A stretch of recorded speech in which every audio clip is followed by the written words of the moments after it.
The pain hit me halfway through my morning presentation. Sharp, crushing pressure in my chest that made my left arm tingle. I gripped the podium, trying to steady myself as cold sweat beaded on my forehead. "Sarah, are you okay?" My colleague James stepped forward, concern etched on his face.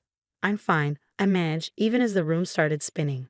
"Just nervous about presenting." That's what everyone had been telling me for months anyway. Just anxiety. Just stress. Just in my head. At 28, I was the youngest project manager at our firm. According to my family, that pressure was causing me to imagine health problems. They'd heard enough about my racing heart, my shortness of breath, the chest pains that kept me up at night. "You're too young for heart problems," Mom would say dismissively. "Stop Googling symptoms and get some therapy." I made it through the presentation somehow, but the pain didn't subside. In the bathroom afterward, I called my sister Diana, who was a nurse. Surely she would understand. "My chest hurts so bad," I whispered, sitting on the floor. "It's different this time." "Sarah, we've been through this," Diana sighed. "You're having another panic attack. Remember what your therapist said about breathing exercises." "This isn't anxiety," I insisted, my voice shaking. "Something's really wrong. Look, I know work's been stressful, but you need to stop being dramatic. Do you know how many young women come to the ER convinced they're having heart attacks when it's just anxiety?" I closed my eyes, fighting back tears. Even my medical professional sister didn't believe me. Later that evening, at our weekly family dinner, I picked up my food while everyone discussed my attention-seeking behavior. First it was those breathing problems last year, Mom started, passing the salad. Then the dizziness, and now heart problems. "Honey, you need to stop reading WebMD."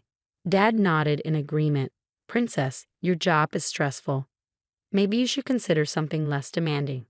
The breathing problems were real, I protested.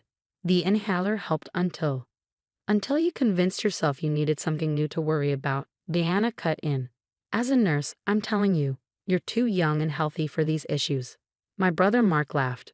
"Remember when she thought she had mono in college? Turned out she was just staying up too late studying." I pushed my plate away, the familiar pressure building in my chest again. "You don't understand. This morning during my presentation." "Oh, so it happened during a stressful presentation," Mom interrupted. "Case closed. Anxiety." The pain intensified. I pressed my hand against my chest, trying to take deep breaths, like the therapist they'd insisted I see had taught me. "See, she's doing it again," Diana pointed out. "Classic anxiety behavior." I struggled to get the words out. "I can't breathe properly." "Sarah, enough." Dad's voice was sharp. "You're ruining dinner with this hypochondria." I stood up abruptly, grabbing my purse. The room was spinning, my left arm now completely numb. "Where are you going?" Mom demanded.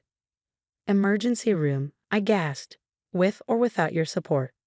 "Don't be ridiculous." Diana stood too. "I'm not enabling this behavior. You're having a panic attack because we called you out." I stumbled toward the door, my heart feeling like it might explode. Mark followed me, laughing. "Should I call the Oscar committee? This is your best performance yet, sis." The last thing I remember was reaching for my car door handle before everything went black. I woke up to paramedics hovering over me and Mark's laughter replaced by panicked calls to our parents. In the ambulance, the EMT didn't dismiss my symptoms as anxiety. He didn't tell me to try breathing exercises. Instead, he moved with quick, focused precision, rattling off medical terms into his radio. "Previous complaints of chest pain?" he asked, attaching monitors. "Yes," I whispered. For months, nobody believed me. His expression darkened as he checked the readings. "We'll be at the hospital in 5 minutes. Hang in there." Through my fading consciousness, I heard him say something about cardiac event and should have been caught earlier. As they rushed me through the emergency room doors, I caught a glimpse of my family running in behind the ambulance. Diana's medical confidence was gone, replaced by pure fear. Mom was crying. Dad looked shell-shocked. The last thing I heard before the darkness took over again was the doctor's urgent voice.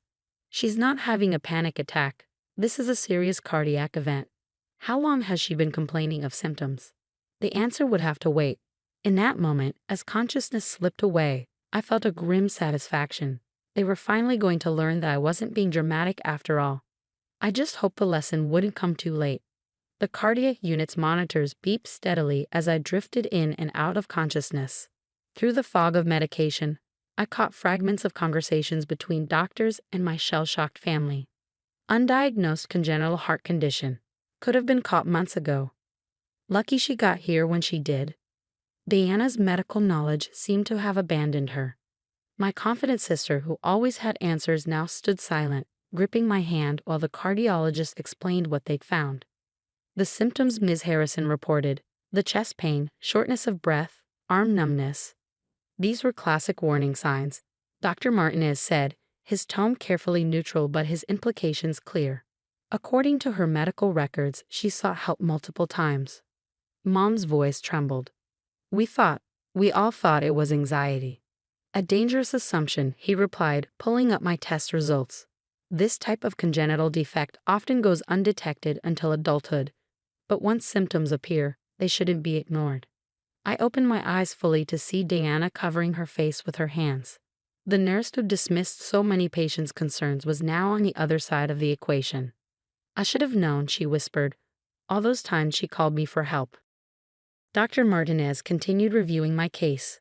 The stress of her cardiac events being dismissed as mental health issues likely contributed to the severity of this episode. Psychological stress can exacerbate physical conditions. The irony wasn't lost on anyone. Their insistence that it was all in my head had actually made my heart condition worse. Dad, who hadn't spoken since I was admitted, finally found his voice. Can you fix it? She'll need surgery, Dr. Martinez explained. The defect is significant but correctable. However, he paused, looking directly at my family, her recovery will require a strong support system, one that takes her symptoms seriously. The rebuke in his voice was subtle but clear. Later that evening, when the doctors had left, Mom sat beside my bed, her makeup streaked with tears. Why didn't we listen? She asked, more to herself than to me. All those times you told us something was wrong. Because it was easier to believe I was being dramatic, I said softly. Easier than accepting something might actually be wrong with me. Diana, still in her nurse's scrubs from her shift at another hospital, paced the room. I'm supposed to be a medical professional. I'm supposed to advocate for patients. Instead, I gaslit my own sister about her symptoms. You did what everyone else did, I said. Saw a young woman complaining about health problems and jumped to anxiety as the explanation. That's not okay. She stopped pacing, looking at me intently. None of this was okay. Dad, who'd been quietly standing by the window, turned around. I kept telling you to toughen up, his voice cracked. My little girl was suffering, and I told her to toughen up. The heart monitor caught the slight increase in my pulse as emotions rose. A nurse popped her head in immediately, the first time my physical symptoms had been taken seriously in months. I need everyone to help keep the patient calm, she said firmly. Her heart has been through enough. My family looked stricken at the reminder of how fragile my condition was. How fragile it had been all those times they dismissed my complaints. Mark, who'd been uncharacteristically quiet since his panicked call to 911, finally spoke up. Remember last month at the beach, when you couldn't keep up with us on the walk, and we all made fun of you for being out of shape? I nodded. You were literally walking around with a heart defect. His voice was hollow. We made jokes about you needing to exercise more while your heart was actually struggling. The cardiologist had explained how lucky I was that my condition hadn't caused a major event during physical exertion. All those times they pushed me to exercise more or stop being lazy could have been catastrophic. I need you all to understand something, I said, my voice stronger than it had been all day. After the surgery, during recovery, I can't handle any more dismissal. If I say something hurts, if I say something feels wrong. Well, listen, Mom interrupted, squeezing my hand. God help me, we'll listen to every word. Diana wiped her eyes. I'm going to take time off work to help with your recovery, and I'm going to do better, not just for you, but for every patient who tells me something's wrong. The same family that had gathered to mock my attention-seeking at dinner was now gathering to promise change. The crisis had forced them to confront their biases, their dismissiveness, their casual cruelty masked as tough love. As night fell and visiting hours came to an end, they reluctantly prepared to leave.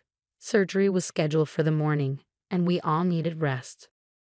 Sarah, Diana paused at the door. I'm so sorry we made you doubt yourself. You knew your body better than any of us. Better than even me with all my medical training. I watched them go, my heart monitor continuing its steady rhythm. Tomorrow would bring surgery and the start of recovery, not just for my heart, but for my family's ability to listen and believe. 3 months after my surgery, I sat in Dr. Martinez's office for a follow-up appointment. My family crowded into the small space, a stark contrast to all the medical appointments I'd attended alone before my collapse. Your recovery is progressing well, Dr. Martinez smiled, showing us my latest test results. The surgical repair is holding beautifully. The collective sigh of relief from my family was audible. They become almost obsessive about my recovery, swinging from one extreme to the other, from dismissing every symptom to panicking over every twinge. Remember, he continued, it's normal to have good days and bad days during recovery. The key is to listen to your body. Diana, who'd taken a leave of absence from her nursing job to help with my recovery, nodded seriously. She'd been documenting everything in a medical journal, determined not to miss any potential warning signs. Speaking of listening, Dr. Martinez turned to my family. I'd like to commend you all for the support you've shown during Sarah's recovery. However, he paused meaningfully. I hope this experience has taught a lasting lesson about taking symptoms seriously, regardless of a patient's age or perceived anxiety levels. Mom flinched at his words. She'd been carrying the heaviest burden of guilt, remembering every time she told me to stop being dramatic. The drive home from the appointment was quiet, each of us lost in thought. The past 3 months had changed more than just my heart. They'd fundamentally altered our family dynamics. Mark, who'd once led the chorus of mockery, had become my fiercest defender. Last week, when a colleague suggested I was milking my medical leave, Mark had nearly lost his job confronting them. I'm not watching anyone else dismiss my sister's health, he declared. At home, we gathered for our now regular family dinner, a tradition that had transformed from a source of anxiety to genuine support. I have something to share, Diana announced as we ate. I'm switching departments at the hospital. We all looked up, surprised. I'm transferring to the cardiac unit, she continued, and I'm enrolling in a specialized program about identifying heart conditions in young patients. Her voice cracked slightly. I never want another family to go through what we did. Mom reached for her hand. We all learned the hard way. Actually, I said, I have news too. I pulled out a letter from my bag. I've been invited to speak at a medical conference. They want me to share my story about being young with heart symptoms and not being believed. The pride on their faces was mixed with lingering shame. You'll need to talk about us, Dad said quietly. About how your own family didn't believe you. Yes, I admitted. But I'll also talk about how you changed. How you learned and grew from it. The conversation shifted to planning for the conference, with everyone offering support. Such a different scene from those family dinners where they competed to dismiss my concerns. Later that evening, as everyone was leaving, Diana hung back. I reviewed your old medical records, she confessed. All those times you came to my ER complaining of chest pain. I didn't just dismiss you as a sister. I dismissed you as a nurse. I failed you professionally as well as personally. You can't change that now, I said gently, but you can change how you treat future patients. She hugged me carefully, mindful of my healing chest. I've already started. Last week, I had a young woman come in with symptoms similar to yours. In the past, I might have written her off as anxious. Instead, I ordered a full cardiac workup. And we caught a developing condition early. She'll need treatment, but she'll be okay. Diana wiped her eyes. She reminded me so much of you. Mom had been implementing changes too. She'd started a support group for parents of young adults with chronic conditions, helping other families avoid the mistakes we'd made. Dad had thrown himself into cardiac research funding, making significant donations to studies focusing on heart conditions in young people. Even Mark had changed careers, leaving his corporate job to work for a patient advocacy organization. As for me, I was healing, not just physically, but emotionally. The surgery had repaired my heart, but time was healing the deeper wounds of being dismissed and disbelieved by those closest to me. My next cardiology appointment would mark 6 months since the surgery. Dr. Martinez had already praised my recovery as remarkable, but noted that the emotional recovery often takes longer than the physical. Your heart is stronger now, he'd said during my last visit. Both literally and figuratively. He was right. I'd learned to trust myself, to advocate for my health, and to set boundaries with those who dismissed my concerns. My family had learned to listen, to support, and to believe. That night, I found Mom had left something on my pillow, a small heart-shaped locket. Inside was a note. To my daughter, whose strength taught us all to listen with our hearts. I'm sorry we took so long to hear you. Love, Mom. I clasped it around my neck, feeling my surgical scar beneath my fingers. Some scars remind us of pain, but others mark the point where healing begins. Mine did both. My heart, now properly diagnosed and treated, beat steadily in my chest. A rhythm of second chances, of lessons learned, and of a family rebuilt stronger than before.